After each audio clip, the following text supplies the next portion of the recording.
Hello everyone, welcome back to the channel. आज हम देखेंगे हिस्टोरिकल बैकग्राउंड इंडिया में जो कॉन्स्टिट्यूशनल सेटअप आया है and how it started when Britishers came to India as traders. In 1600, Queen Elizabeth I granted a charter to the East India Company जिसमें वो trade कर सकते थे to in the East including India. And later on, after Battle of Buxar in 1764, जो दीवानी rights थे, that is rights over revenue, वो company को मिल चुके थे 1765 में.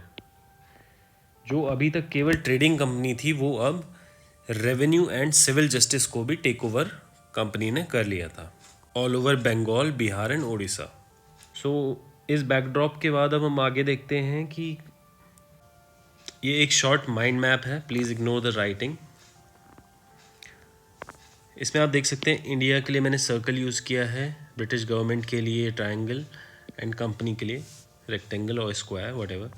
Then BOC is for board of control, COD is for court of directors and so on. यहाँ से आप देख सकते हैं regulating act, Pitt's act, charter act 1853, 1909, 1892, इधर से ही आएगा 1858, then 1861 and so on till Act of 1947. You can create this mind map and remember this.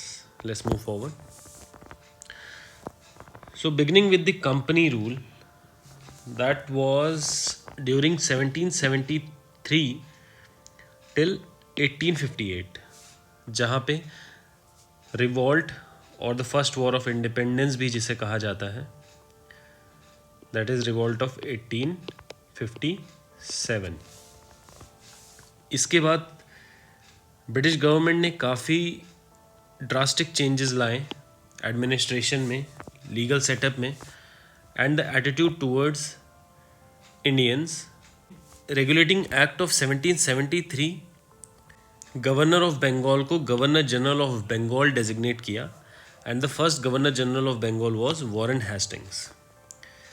Then setup किया सुप्रीम कोर्ट एट कैलकटा 1774 में. कोर्ट ऑफ डायरेक्टर्स वो रिपोर्ट करते थे direct British government को.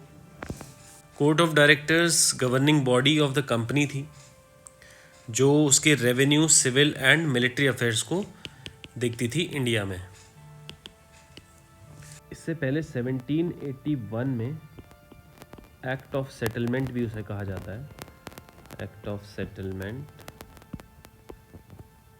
ब्रिटिश पार्लियामेंट ने पास किया अमेंडिंग एक्ट. देन जो important next act है वो है 1784 का पिट्स इंडिया एक्ट. इसमें कमर्शियल एंड पॉलिटिकल फंक्शंस जो थे वो डिस्टिंग्विश कर दिए गए ऑफ द कंपनी. इसमें डबल गवर्नमेंट का सिस्टम क्रिएट किया गया, जिसमें कमर्शियल अफेयर्स को मैनेज करने के लिए कोर्ट ऑफ डायरेक्टर्स थे. न्यू बॉडी क्रिएट करी गई, that is board of control, जो कंप्लीट पॉलिटिकल अफेयर्स को मैनेज करते थे कंपनी के. Then British company was given the supreme control over companies. Sorry, ये कंपनी नहीं है, ये ब्रिटिश पार्लियामेंट है. ये ब्रिटिश पार्लियामेंट है. ब्रिटिश पार्लियामेंट और government you can say control over companies affairs and administration in India. Then आता है चार्टर एक्ट ऑफ 1833. अब धीरे धीरे आप टूवर्ड्स सेंट्रलाइजेशन जा रही थी. जो इंडिया एक्चुअली विलेज में बसता था एंड इकोनॉमी जो रूरल इकोनॉमी थी, जो एक self sustainable nature of Indian economy था, उसको ब्रेक करने के लिए एंड जो पॉलिटिकल स्ट्रक्चर विलेज से लेकर सिटीज़ तक आता था, उसको कंट्रोल करने के लिए ब्रिटिश गवर्नमेंट ने सेंट्रलाइजेशन करना शुरू किया इंडिया में. देन इसमें आया governor general of India designate कर दिया गया, जो गवर्नर जनरल ऑफ बंगाल था. The first was William Bentinck. Then governor general was given exclusive legislative power, मतलब लॉ से रिलेटेड एक्सक्लूसिव पावर थी गवर्नर जनरल ऑफ इंडिया के पास। एंड ईस्ट इंडिया कंपनी अब ओनली एडमिनिस्ट्रेटिव बॉडी रह गई थी। Then comes charter act of 1853। ये एक सिग्निफिकेंट कॉन्स्टिट्यूशनल लैंडमार्क है। इसने एक सेपरेट बॉडी बनाई, that is Indian central legislative council, जो कि प्रेजेंट फॉर्म में पार्लियामेंट है। Then it established an open competition system for civil servants recruitment, जिसके लिए मैकॉले कमेटी 1854 में बनाई गई। Then local representation introduce first time Indian legislative council. 4 out of 6 legislative जो मेंबर्स थे वो अपॉइंट किए गए by provincial governor. Then next the crown rule. अब ये क्राउन रूल क्यों है? क्योंकि इसके बाद कंप्लीट जो कंट्रोल था, बी इट एडमिनिस्ट्रेटिव और political, both went to the British crown. अब इंडिया जो है एक क्राउन के अंडर रूल होने वाली कॉलोनी बन चुकी थी कंप्लीटली। इसको government of India act of 1858 कहा गया। In the wake of the revolt of 1857, इसी टाइम पे 1857 का रिवॉल्ट हुआ, जिसमें मंगल पांडे, जो कि आपने हिस्ट्री में पढ़ा है। एंड आफ्टर दिस जो ब्रिटिश गवर्नमेंट थी वो काफ़ी स्ट्रिक्ट हो गई towards recruitment of Indians in crucial positions like in army और ब्यूरोक्रेसी। एंड फर्दर, क्योंकि 1857 के रिवॉल्ट के पीछे काफ़ी सोशियो कल्चरल रीजंस थे, जैसे कि abolishing of sati system, widow remarriage act. After this revolt government ने अपना एटीट्यूड कंप्लीटली चेंज कर दिया एंड ब्रिटिश पार्लियामेंट ने डबल गवर्नमेंट का सिस्टम भी एंड कर दिया। Double government which was board of control and court of directors. Then secretary of state का ऑफिस स्टैब्लिश किया गया फॉर इंडिया, जो कि एक मेंबर ऑफ ब्रिटिश कैबिनेट थे। एंड 15 मेंबर काउंसिल थी जो असिस्ट करती थी सेक्रेटरी ऑफ स्टेट को। Then several other acts enact किए गए, जैसे कि Indian council act 1861। This is one of the most important, क्योंकि यहाँ से डिसेंट्रलाइजेशन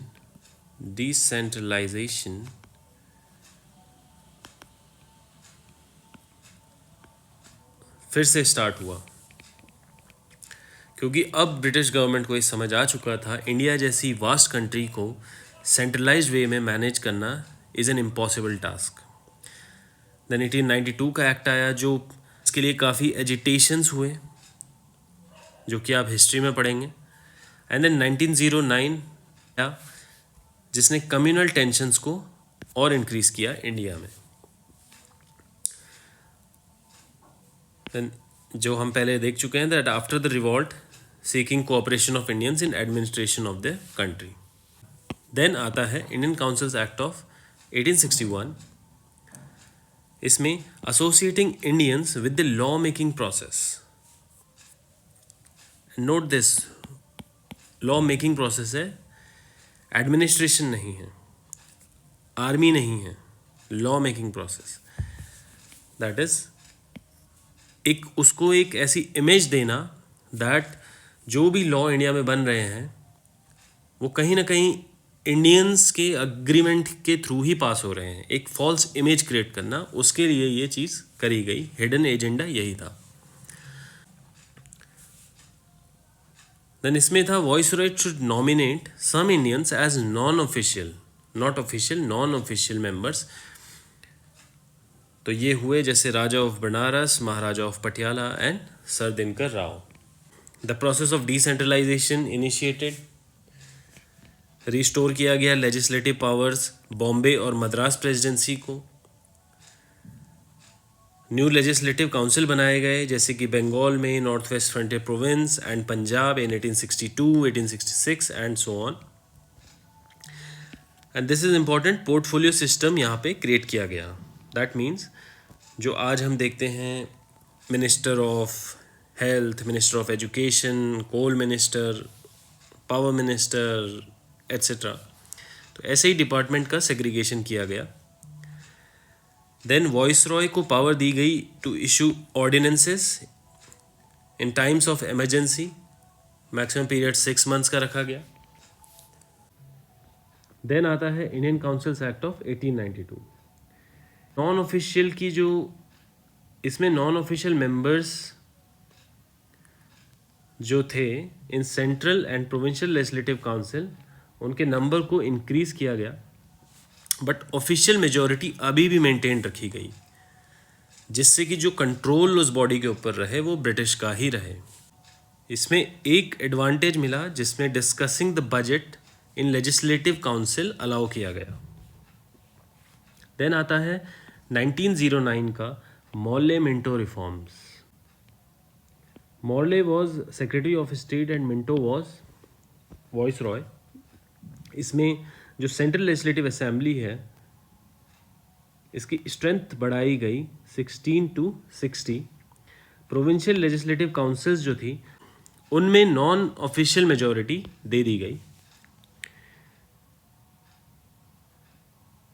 देन कुछ डेलिबरेटिव फंक्शंस को इंट्रोड्यूस किया गया, जैसे कि asking supplementary questions, resolutions move करना बजट पर. एंड वॉइस रॉय की एग्जीक्यूटिव काउंसिल में इंडियंस को एंट्री मिलनी स्टार्ट हुई, जैसे कि first person was Satyendra Prasad Sinha. And this separate electorate, that is communal representation on the basis of religion, Muslims को सेपरेट इलेक्टोरेट दिया गया, which is one of the reason आज इंडिया एंड पाकिस्तान डिवीजन है. Then government of India act of 1919 है. इसको Montagu Chelmsford reform भी कहा जाता है. इसमें लिस्ट ऑफ सब्जेक्ट्स डिवाइड करी गई, जैसे कि आज शेड्यूल 7 में हम देखते हैं डायकी इंट्रोड्यूस करी गई. And this is a PYQ. डायकी मीन्स प्रोविंशियल सब्जेक्ट्स को डिवाइड किया गया into 2 categories, that is transferred subjects और रिजर्व सब्जेक्ट्स. रिजर्व सब्जेक्ट्स जो थे उनमें गवर्नर की सोल डिसीजन मेकिंग पावर थी, वेयर एज ट्रांसफर्ड सब्जेक्ट्स में एडवाइस मिनिस्टर्स की एड पे गवर्नर एडमिनिस्टर करते थे इन सब्जेक्ट्स को. Then bicameralism and direct elections were introduced for the first time in Indian legislative council. Bicameralism means 2 houses, that is Rajya Sabha Lok Sabha जैसे आज है, तो उसी टाइम पर अपर हाउस जिसको काउंसिल ऑफ स्टेट कहा जाता था एंड लोअर हाउस जिसको लेजिस्लेटिव असेंबली कहा जाता था इंट्रोड्यूस करी गई. मेजॉरिटी मेंबर्स डायरेक्ट इलेक्शन से चुने गए. Then this act also extended communal representation to Sikhs, Indian Christians, Anglo-Indians and Europeans. It granted limited franchise on the basis of property, tax और education. एक पर्टिकुलर क्राइटेरिया सेट कर दिया गया, जिसके पास इतनी प्रॉपर्टी होगी, इतना टैक्स देता होगा या इतना एजुकेटेड होगा, वो ही वोटिंग की पावर उसको दी जाएगी. The new office of high commissioner of India in London establish किया गया. सेंट्रल पब्लिक सर्विस कमीशन 1926 में इस्टेब्लिश किया गया. सेपरेट प्रोविंशियल बजट्स अलाउ किए गए. Then appointment of statutory commission जो इंक्वायर करेगा working of these laws after 10 years of its coming into force. और इसी के चलते इंट्रोड्यूस हुआ Simon commission. Then came Simon commission in 1927. It was a 7-member commission under the chairmanship of sir John Simon. And इसी की वजह से क्या हुआ कि मेजर प्रोटेस्ट हुआ, जिसमें हिस्ट्री में हमने देखा है लाला लाजपत राय, उनकी डेथ हो गई थी. जिससे was all members of British. इसका मेन रीज़न इसको अपोज करने का था कि जब इंडिया के डेवलपमेंट की बात हो रही है तो उसमें मेंबर्स एटलीस्ट कुछ तो इंडियंस होने चाहिए. इसमें all the members were British. Then anyway ये कमीशन ने अपना काम किया despite all the protest. And इसने रिकमेंडेशंस दी दैट एबॉलिशन ऑफ डायरकी होनी चाहिए जो प्रोविंशियल लेवल पे अभी तक चली आ रही थी. Then extension of responsible government in provinces होना चाहिए. दैट मीन्स कि मिनिस्टर्स अकाउंटेबल होने चाहिए अपने डिसीजन के लिए. Establishment of a federation of British India and princely states. Then continuation of communal electorate और एक्सपैंड किया इसको इस रिपोर्ट को डिस्कस करने के लिए, इस रिकमेंडेशंस को डिस्कस करने के लिए 3 राउंड टेबल कॉन्फ्रेंसेस हेल्ड करने का डिसाइड किया गया. देन कम्स कम्युनल अवार्ड जो 1932 में British prime minister Ramsay MacDonald थे. एक स्कीम ऑफ रिप्रेजेंटेशन दिया for minorities, that is communal award, and he extended it to depressed classes. और ये गांधी जी को बहुत अफेक्ट हुआ बिकॉज ही थॉट दैट अगर हिंदूज़ को और बाइफिकेट किया गया into sections like scheduled caste and all, और उनमें भी सेपरेट इलेक्टोरेट का कॉन्सेप्ट इंट्रोड्यूस किया गया, तो फिर इंडियन सोसाइटी कभी यूनाइट नहीं हो पाएगी. And he was distressed, took fast unto death in Yerwada jail, Poona. देन इसके बाद पूना पैक्ट हुआ जिसमें B.R. Ambedkar and other members went to the jail to convince Gandhi ji. एंड ये पैक्ट साइन हुआ जिसमें अग्रीमेंट हुआ दैट रिजर्व्ड सीट्स रखी जाएंगी for depressed classes and separate electorate नहीं रखा जाएगा. Then comes your final and the most important act, that is the Government of India Act of 1935, which is the major inspiration for the present status or the present Constitution of India.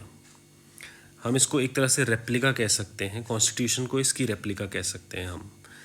इसमें था all India federation जो आज भी exist करती है, जिसमें provinces होंगे. Then princely states each units होगा जो कि लेटर ऑन चेंज हो गया था. देन फेडरल लिस्ट है जो अभी भी लिस्ट सिस्टम एग्जिस्ट करता है, जिसमें आप वो देख लें कितने कितने आइटम्स थे.